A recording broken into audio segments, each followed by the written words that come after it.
Engkaulah Raja di atas segala raja. Engkau Allah penebus kami yang hidup.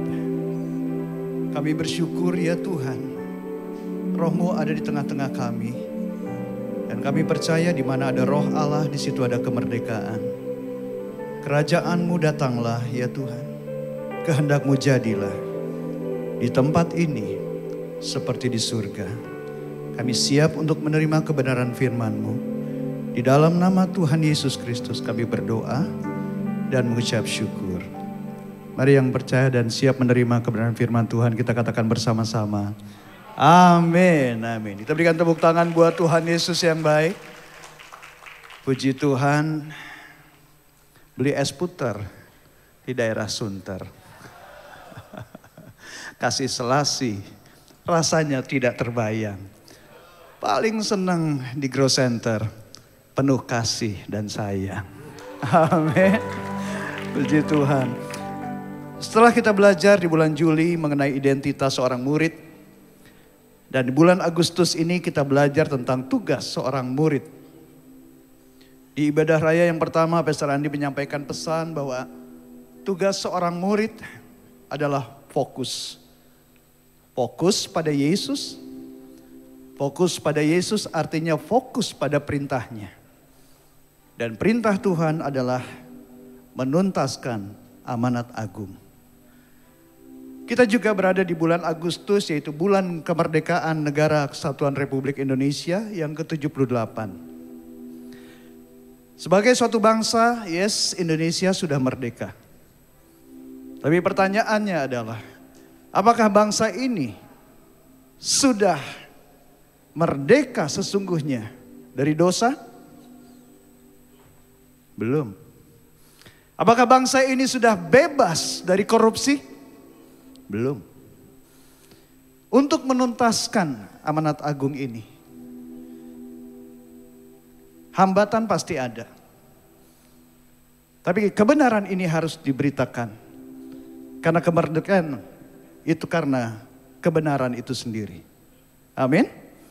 Di ibadah raya yang kedua ini, tema yang saya akan sampaikan adalah hambatan menuntaskan amanat agung. Tidak ada tugas yang bebas dari hambatan. Dan hambatan itu bisa datangnya dari luar, bisa datang dari dalam. Agar dapat mengatasi hambatan, maka kita harus mempelajari hambatan itu sampai ke akar-akarnya. Nah, tugas seorang murid yaitu menuntaskan amanat agung. Dan Alkitab menunjukkan tentang adanya hambatan dalam menyelesaikan tugas seorang murid Kristus. 2 Timotius 4 ayat 3-4 versi BIMK, Paulus menulis, sebab akan sampai waktunya orang tidak mau lagi menerima ajaran yang benar. Sebaliknya mereka akan menuruti keinginan mereka sendiri dan mengumpulkan banyak guru guna diajarkan hal-hal yang enak didengar di telinga mereka. Mereka akan menutup telinga terhadap yang benar, tetapi akan memasang telinga terhadap cerita-cerita dongeng. Berikutnya kita lihat di dalam Kolose 2 ayat yang ke-8 versi BIMK dikatakan, hendaklah kalian berhati-hati, jangan sampai ada yang memikat kalian dengan falsafah manusia yang tidak berguna, melainkan hanya menyesatkan. Falsafah itu bukan dari Kristus, melainkan dari pendapat manusia saja dan dari roh-roh penguasa dunia.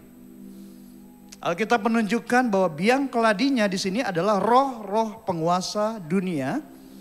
Tapi roh-roh penguasa dunia ini mendapatkan tempat yang empuk ketika kita hidup hanya mau menuruti keinginan sendiri, bukan keinginan Tuhan. Sehingga itu semua akan menghambat kita sendiri menuntaskan amanat agung. Kita lihat hambatan yang pertama. Mengapa amanat agung ini terhambat? Karena kita menerima amanat agung hanya sebagai program, bukan sebagai kehidupan atau kewajiban. Yes, para pemimpin pengkhotbah berbicara tentang amanat agung karena Alkitab jelas memerintahkannya. Kalau saudara baca di dalam Matius 28 ayat 18-20, Markus 16 ayat yang ke-15, Lukas 24 ayat 45 sampai 47, Yohanes 20 ayat 21, Kisah Rasul 1 ayat yang ke-8 jelas. Alkitab memerintahkan untuk menyelesaikan amanat agung, tetapi kok jemaatnya adem ayem aja ya? Kenapa pengerjanya cuek aja? Kok nggak ada gerakan apa-apa? Bisa jadi karena mereka atau pemimpin gereja dan kita jemaatnya melakukan itu semua hanya sebagai program. Hanya sebagai program gereja saja. Sehingga semua pesan-pesan itu tidak tertanam kuat di hati kita. Alkitab menyatakan apa yang keluar dari mulut bersumber dari hati. Kalau kebenaran itu tidak tertanam di dalam hati kita, kalau amanat agung itu tidak tertanam di hati kita, maka yang keluar dari mulut bukan lagi amanat agung. Tapi hanya cerita-cerita dongeng-dongeng yang enak didengar oleh telinga kita. Tapi kalau amanat agung itu tertanam dan sudah menjadi kehidupannya, maka kapanpun, dimanapun, ia akan melakukan amanat agung. Hambatan yang kedua, kita tidak berkomitmen untuk melakukan amanat agung. Ini lebih parah lagi saudara. Sudah menjadi program, yang katakanlah program dalam sebulan, tapi nggak punya komitmen saudara. Contoh, janji seminggu sekali kita akan pelatihan penginjilan. Tapi karena diajakin temen untuk nonton, untuk hangout, akhirnya nggak ikut pelatihan. Nggak komit. Janji setiap minggu khotbah tentang penginjilan. Tapi ternyata khotbah yang lain saudara. Ya nggak heran lah apinya nggak pernah membesar. Bahkan akhirnya meredup dan mati. Makan kentang sama singkong sambil nongkrong. Iman tanpa perbuatan itu omong kosong. Yang ketiga, hambatan yang ketiga. Kita berpikir bahwa yang melakukan tugas amanat agung hanya para full timer dan para pendeta saja. Nah, keadaan ini merupakan cerminan dari masalah pengkotak-kotakan di banyak gereja, saudara. Pemimpin punya pandangan bahwa hanya para full timer atau utusan misi yang dapat melakukan amanat agung. Karena itu nggak heran jemaat nggak pernah dimuridkan dan mendapat tugas melakukan amanat agung selain hanya diminta untuk menabur aja. Ke pasar Koja makan bubur, pulangnya beli kemeja. Tiap minggu ke gereja ikut ibadah dan menabur saja. Gak pernah diajarin saudara. Hambatan yang keempat, kita tidak betul-betul yakin bahwa mereka yang belum percaya adalah orang-orang yang terhilang. Menurut saya hambatan yang satu ini memang miris sih saudara. Ngaku Kristen tapi nggak percayaan gitu. Kalau kita ingin betul-betul mengetahui apa yang diyakini oleh anggota gereja, khususnya di gereja-gereja kota besar, khususnya bagi kelompok milenial dan Gen Z, coba survei mereka secara anonim. Tanyakan kepada mereka, apakah mereka percaya orang baik yang tidak memiliki hubungan dengan Yesus, kalau mereka mati, mereka masuk surga enggak? Orang baik enggak punya hubungan dengan Yesus, kalau mereka mati, masuk surga enggak? Coba disurvei. Tanyakan kepada mereka. Apakah mereka percaya orang baik yang tidak memiliki hubungan dengan Yesus, kalau mati masuk surga? Cari tahu apa yang mereka yakini tentang nasib mereka yang mati tanpa mendengar tentang Yesus. Saya yakin kita akan menemukan banyak anggota gereja khususnya di kota-kota besar termasuk di Eropa, di Amerika. Mereka memiliki kepercayaan orang baik tidak harus jadi Kristen bisa masuk surga. Menurut Barna Research tahun 2019 di Amerika, 47% Christian millennials believe evangelism is wrong. Jadi hampir setengah dari generasi milenial yang beragama Kristen setuju setidaknya bahwa berbagi keyakinan pribadi dengan seseorang yang berbeda keyakinan dengan harapan bahwa suatu hari mereka akan memiliki keyakinan yang sama yaitu menjadi Kristen, itu adalah salah menurut mereka. Itu di Amerika, saudara, tahun 2019. Tapi menurut pengalaman di banyak bidang, apa yang terjadi di Amerika maupun di negara-negara Eropa, tunggu aja. Kurang lebih 5 tahun itu akan terjadi di Indonesia. Kita lihat bagaimana pergerakan LGBT di negara-negara seperti di Amerika, di Eropa yang mereka menerima same sex marriage.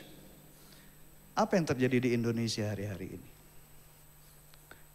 Karena itu gereja Indonesia perlu mengajarkan kepada jemaat seperti yang tertulis di dalam 2 Korintus 1 ayat 21 sampai 22. Yesus Kristus adalah Allah yang telah mengurapi, memeteraikan tanda miliknya atas kita dan yang memberikan Roh Kudusnya di dalam hati kita sebagai jaminan dari semua yang telah disediakan untuk kita. Dalam terjemahan lain dikatakan Dia memberikan Roh Kudus ke dalam diri kita masing-masing sebagai cap atau tanda yang menunjukkan bahwa kita sudah resmi menjadi milik Allah. Roh itulah yang menjamin bahwa Allah akan memenuhi semua janjinya kepada kita. Nah, kalau di luar Kristus, saudara, siapa yang jamin? Masuk ke negara-negara tertentu, kita harus mendapatkan visa. Tanpa memiliki visa, mana bisa masuk? Betul enggak? Sekalipun dia orang baik loh Pak, kasih izin aja masuk. Dia itu pendeta loh Pak, dari negara yang gerejanya besar. Tapi gak ada visa, gak bisa masuk saudara. Seperti hanya sebuah perjanjian dalam hukum Indonesia, fungsi Bea Materai adalah untuk memberi kekuatan hukum kalau ada subjek atau pihak yang melanggar isi dokumen tersebut. So Alkitab menyatakan dan keselamatan tidak ada dalam siapapun juga selain di dalam Dia.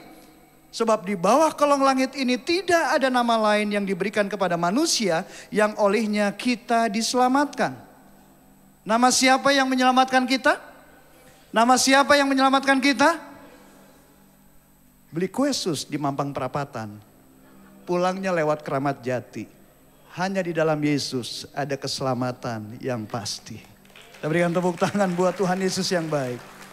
Hambatan yang kelima dalam menuntaskan amanat agung adalah kita hanya puas dengan ketaatan sebagian kepada amanat agung. Alkitab jelas menyatakan bahwa ada 4 perintah penting di dalam amanat agung. Yang pertama adalah beritakan Injil sampai ke bangsa-bangsa. Yang kedua adalah menyatakan mujizat Allah. Yang ketiga adalah membaptis mereka yang percaya. Yang keempat adalah memuridkan mereka yang percaya. Tetapi kenyataannya ada beberapa gereja hanya berfokus pada penginjilan, sementara gagal di dalam memuridkan orang percaya. Di lain pihak ada gereja yang lebih menekankan kepada pemuritan, tetapi mereka tidak menginjil. Ada lagi kelompok gereja yang tidak lagi percaya pada mujizat Allah. Kita juga harus berusaha dong.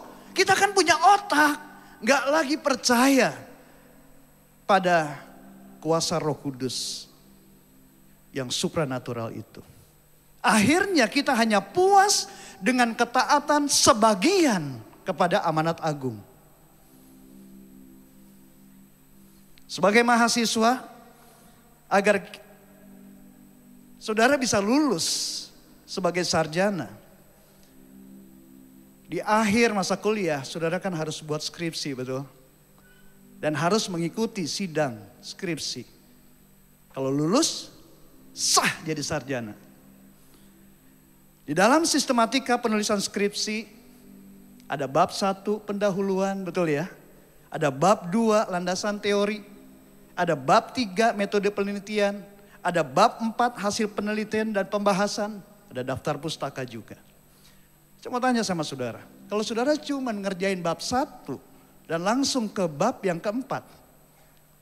Bisa lulus sidangnya? Bisa jadi sarjana? Boro-boro jadi sarjana. Sidang skripsi aja belum bisa. Karena baru 2 bab. Nah, bagaimana dengan perintah penting di dalam amanat agung, saudara? Kalau kita hanya mengerjakan 2, padahal ada perintah yang lain. Hambatan yang keenam, gereja hanya memerintahkan kita melakukan amanat agung tanpa mengajari kita bagaimana caranya. Nah, menurut saya kebanyakan gereja juga bersalah di sini. Mereka memberitahu orang-orang untuk memberitakan Injil kepada tetangga mereka, kepada teman-teman mereka, tetapi jarang melatih mereka untuk melakukannya. Beda loh saudara, pendekatan kepada kaum yang beragama dengan kelompok yang ateis itu beda. Nah, ini harus diajarkan. Bagaimana kita menyuruh anak kita nyetir mobil tapi gak pernah ngajarin gimana caranya nyetir mobil. Dan ini yang terjadi di banyak gereja, saudara. Gereja berbicara tentang memuridkan orang lain, tapi mengharapkan anggota gereja untuk belajar sendiri bagaimana melakukannya. Sementara berhadapan dengan orang yang anxiety, berhadapan dengan orang yang punya trauma, inner child-nya rusak. Itu kan ada cara-caranya, tapi gak pernah diajarin. Begitu juga gereja menantang orang-orang untuk pergi ke negara-negara tanpa memastikan pelatihan dan dukungan yang memadai. Kalau kita hanya diberitahu tanpa diajarkan, maka gak perlu heran. Akhirnya apa? Kita cuman asik berbicara tentang amanat agung tanpa ada gerakan apa-apa. Hambatan yang berikutnya, yang ketujuh, kita gagal melihat dunia di sekitar mereka seperti Tuhan melihat dunia. Yohanes 3 ayat 16 firman Tuhan, Yesus berkata, karena begitu besar kasih Allah akan dunia ini. Nah, kata dunia ini mempunyai arti bad people. Bad people sudah sekian lama, bahkan bertahun-tahun berada di antara kita, saudara. Mereka itu adalah tetangga kita, mereka itu adalah teman kita di kantor, mereka itu adalah pegawai kita di toko, mereka itu adalah orang-orang di sekitar kita, di komunitas kita mungkin. Dan Tuhan mengatakan bahwa mereka itu adalah domba tanpa gembala. Matius 9 ayat 36. Tapi kita gagal melihat bad people di sekitar kita seperti Tuhan melihat mereka. Jadi betapa mengherankan kita yang sudah bertahun-tahun mendengar kata-kata amanat agung. Tanpa kita mengenali kesempatan, tanpa kita bisa melihat ada peluang yang ada di sekitar kita. Dan kita mengembangkan hubungan dengan mereka agar mereka bisa mendengar berita Injil dan bertemu dengan Yesus secara pribadi. Kita gak mengenali kesempatan itu. Karena kita gagal melihat mereka seperti Tuhan melihat mereka. Nah, bulan Oktober kita akan mengadakan Level Up Expo. Sebagai bagian dari program Grow Connection, yaitu satu departemen yang melayani di marketplace, di dunia kerja. Buat orang misi, dunia kerja itu adalah dunia yang terhilang, saudara. Yes, benar kalau hari Minggu, yes, amin, haleluya, haleluya. Begitu Senin sampai Sabtu, haleluya. Haleluya, beta lupa katanya gitu. Sama-sama lupa, saudara. Karena arus dunia itu begitu kuat. Nah, di Level Up Expo ini akan diisi juga dengan job fair dan seminar-seminar. Nah, ini spesial buat saudara yang anggota Cool, yang sedang mencari pekerjaan. Akan mendapatkan kesempatan untuk memasukkan CV-nya lebih dulu. Dan di Level Up Expo ini juga akan diadakan program-program mentoring dengan tujuan mencetak pemain-pemain bukan penonton di dunia kerja. Artinya ini adalah prajurit-prajurit Kristus di dunia kerja, murid-murid Kristus di dunia kerja yang cemerlang. Katakan sama-sama cemerlang. Sehingga kalau kamu cemerlang, kamu punya peluang besar untuk menuntaskan amanat agung. Iya dong, kalau misalnya kemampuan kerjanya below standar, di bawah standar, plus on, siapa yang tertarik dengan mendengar kabar baik? Bolak-balik lu kena SP1, SP2, SP3 lagi. Lu ngomong kabar baik. Karena attitude-nya bad. Level Up Expo ini adalah salah satu cara untuk kita mencetak pemain-pemain yang cemerlang di dunia kerja. Kita saksikan sama-sama videonya berikut ini.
Mari kita berikan tepuk tangan kemuliaan bagi Tuhan. Haleluya. Kita doakan dan berharap lewat Level Up Expo ini Roh Kudus bekerja dengan dahsyat. Amin. Sehingga pintu untuk amanat agung semakin terbuka lebar. Hambatan yang ke-8, kita sebagai anggota gereja tidak mengenal dan memahami pelayanan misi dan penginjilan dengan benar. Kita berpikir bahwa kegiatan bagi-bagi sembako, pelayanan ke panti asuhan, pelayanan pengobatan gratis dan lain sebagainya adalah merupakan pelayanan misi. Padahal yang kita lakukan itu namanya bakti sosial. Tapi bertahun-tahun kita asik melakukan bakti sosial tanpa ada berita Injil, tanpa menyatakan mujizat Allah, tanpa membaptis mereka yang percaya, tanpa memuridkan mereka yang sudah percaya Yesus. Bakti sosial itu bagus. Yes, bakti sosial bisa dipakai sebagai jembatan agar misi dan penginjilan bisa berhasil. Nah, ketidakpahaman tentang pelayanan misi dan penginjilan dengan benar membuat kita jadi terhambat melakukan amanat agung. Hambatan yang terakhir, yang ke-9 adalah gereja dan kita masih bingung mengenai perpindahan domba dan amanat agung. Pertumbuhan karena perpindahan antar gereja tidak selalu negatif, saudara, enggak. Dan ini kan terjadi juga pasca pandemi kan. Tetapi akan menjadi raport negatif adalah perpindahan jemaat ini membuat jarangnya pertumbuhan karena misi amanat agung. Kalau sebuah gereja tidak lagi menjangkau orang-orang yang tidak percaya, tidak serius melayani mereka yang sudah percaya untuk dibaptis, mereka tidak lagi punya semangat untuk memuridkan orang-orang yang sudah percaya untuk mematuhi perintah Yesus, dan tidak punya gairah, tidak punya keberanian menyebarkan Injil sampai ke bangsa-bangsa. Singkatnya, tidak lagi melakukan amanat agung, saudara. Maka sesungguhnya gereja tersebut sudah meleset dari tujuan. Tahukah saudara bahwa salah satu pengertian dosa dalam bahasa Yunani adalah hamartia. Hamartia itu artinya tidak mencapai target, tidak mencapai sasaran, alias meleset dari tujuan.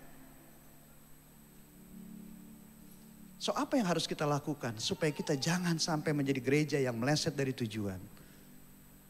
Kunci untuk mengatasi hambatan. Dalam waktu yang sisa ini, saya mau kasih saudara 4M. 5M malahan. Bukan 5 miliar saudara. Ya puji Tuhan ya kalau dipercaya 5 miliar saudara. Tapi 5M ini yang pertama, menjadikan amanat agung sebagai tugas seorang murid yang harus diselesaikan dengan tuntas. Di ibadah yang ketiga nanti jam 4 saya akan bicara detail tentang 4 perintah penting tadi. Kalau saudara nggak ada acara, yuk kita join lagi. Kita harus tahu perintah penting itu yang seperti apa, detail. Saya selalu ingat kata-kata Pastor Andi, go detail, go detail. Supaya hasilnya itu tuntas. Yang kedua, mengajarkan.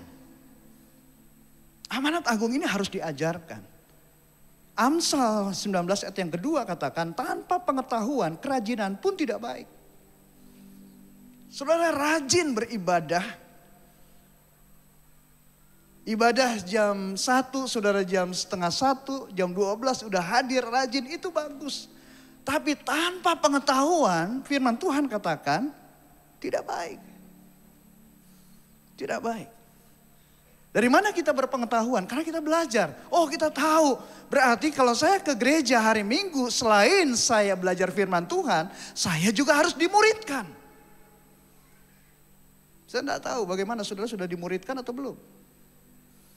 Kalau saudara sudah dimuridkan, berapa lama saudara dimuridkan, saudara sudah jadi pemurid atau belum? Ini harus diajarkan. Yang ketiga, melatih. Setelah belajar harus dilatih. It's okay not to be okay.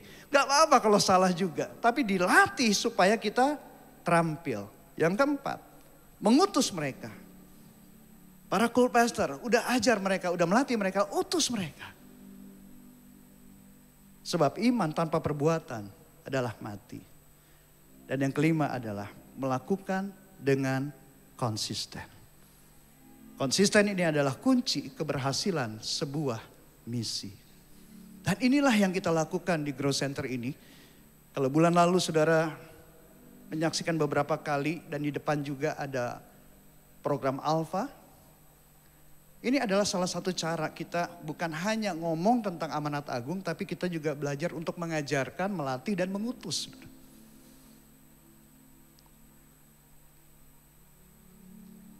Thank you Lord Jesus. Yuk kita lakukan tugas seorang murid dengan benar.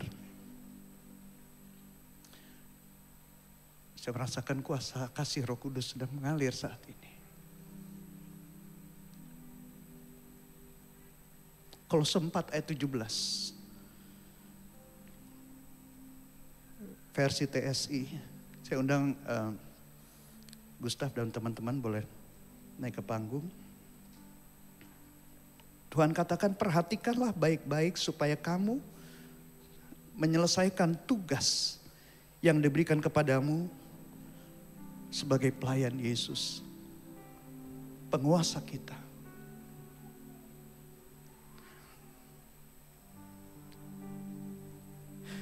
Tadi waktu lagi kita menyembah sebelum penyerahan anak, Tuhan bicara kuat sama saya, Grow Center Jakarta, GB Gandaria City. Sebentar lagi berusia 12 tahun. Seorang anak yang berusia 12 tahun sudah bisa dibaptis dan masuk dalam perjamuan kudus. Karena itu Grow Center Jakarta yang memasuki usia 12 tahun harus lebih memaknai tubuh dan darah Kristus. Karena itu kehidupan menjadi murid Kristus sudah harus menjadi kehidupan para pemimpin Grow Center Jakarta. Harus sudah menjadi kehidupan para cool pastor, para pengerja, dan juga jemaat khususnya yang sudah 12 tahun bersama-sama dengan kami. Dan tugas seorang murid adalah menuntaskan amanat agung. Dan ini adalah tugas terhormat, saudara. Tugas terhormat yang Allah pencipta semesta alam ini berikan kepada kita. Siapa kita ini sebelum kita diselamatkan? Kita ini semua orang yang berdosa. Dan upah dosa adalah maut.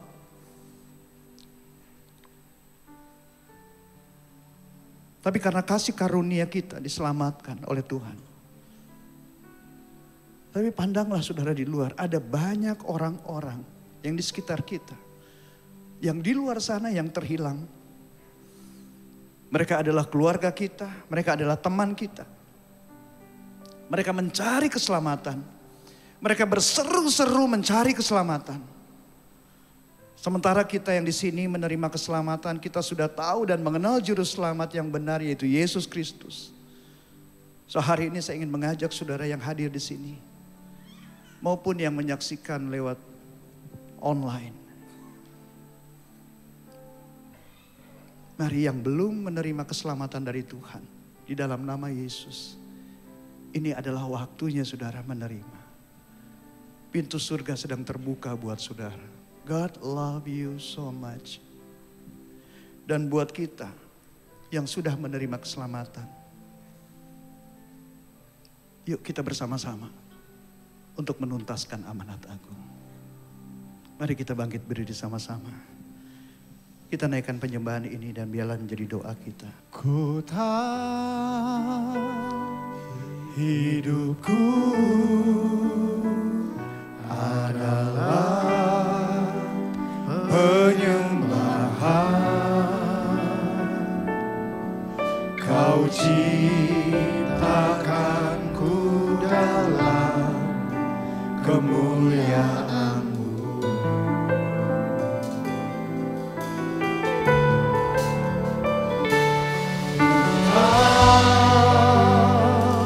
Hidupku berharga di mata-Mu, segenap hidupku persembahkan.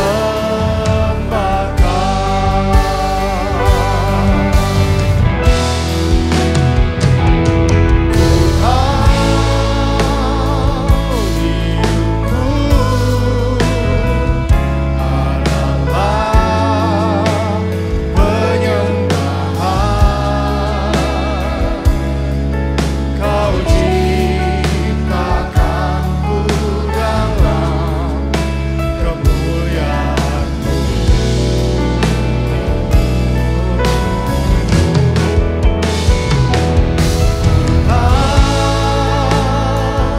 Hidupku berharga di mata-Mu, segenap hidupku persembahkan.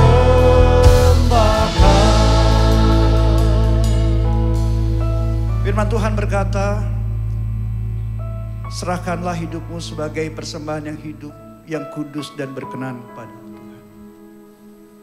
Siang hari ini adakah di antara Bapak Ibu Saudara yang saudara hadir beribadah bersama-sama dengan kami, saudara merasakan kasih Tuhan? Saudara merasakan sesuatu yang berbeda.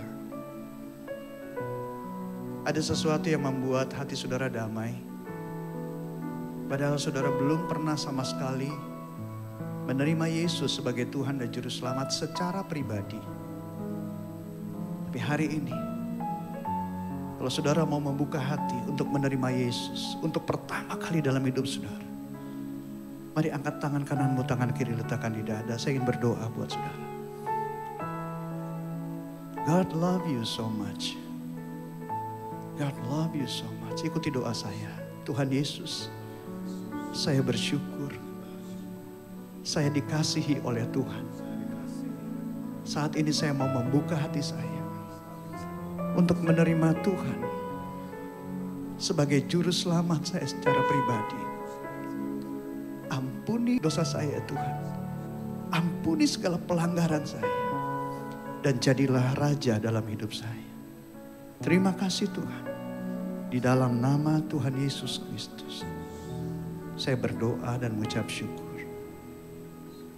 Kita berikan tepuk tangan buat Tuhan Yesus yang baru. Mulai hari ini saudara adalah ciptaan yang baru. Yang lama sudah berlalu dan yang baru itu sudah datang. Amin. Tuhan Yesus memberkati.